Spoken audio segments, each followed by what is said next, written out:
Con momento di stasi si parla tanto di crisi, con Renzi che cerca di destabilizzare il governo Conti. Ecco, lei fa parte della Commissione Bilancio, quali sono gli ultimi umori? Ci sarà una crisi, si andrà a un nuovo governo, ci anticipi qualcosa? Ma sicuramente bisogna fare una riflessione. Allora, noi dobbiamo spendere 240 miliardi di euro.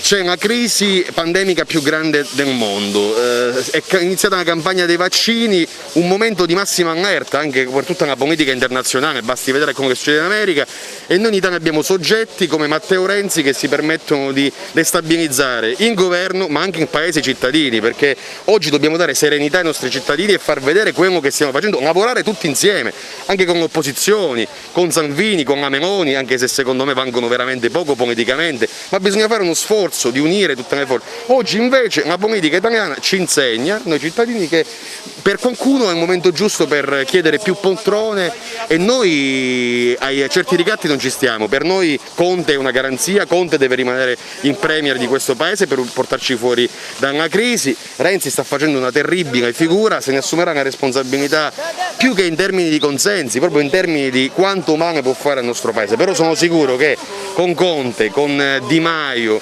con tutta una forza parlamentare, ragazzi, attiva notte e giorno, riusciremo non solo a mantenere Conte ma ad allontanare dalla politica certi soggetti che politica non dovrebbero fare più e a farci uscire da questa crisi tremenda del coronavirus. Quindi esclude un Conte terro, magari addirittura si parlava di un Draghi con un governo unità nazionale? No, per noi Conte è una garanzia, per noi Conte è assolutamente una roba che non sacrifichiamo, altrimenti andiamo al voto. C'è chi dice che il Movimento 5 Stelle abbia paura di andare al voto, smentisco questa cosa, se Conte non sarà il nostro premier andiamo al voto, perché noi non possiamo essere soggetti ai ricatti della politica, siamo entrati qui per cambiare tutto, ci viene difficile, delle colpe che vengono riconosciute al Movimento 5 Stelle sono legittime, perché noi con un 30% governiamo, prima con la Lega, poi con il PD, non riusciamo ad avere il 51% a fare quello che vogliamo, quindi la nostra è una battaglia silenziosa, prendiamo colpi, prendiamo batoste, ma non solo sapremo risollevarci,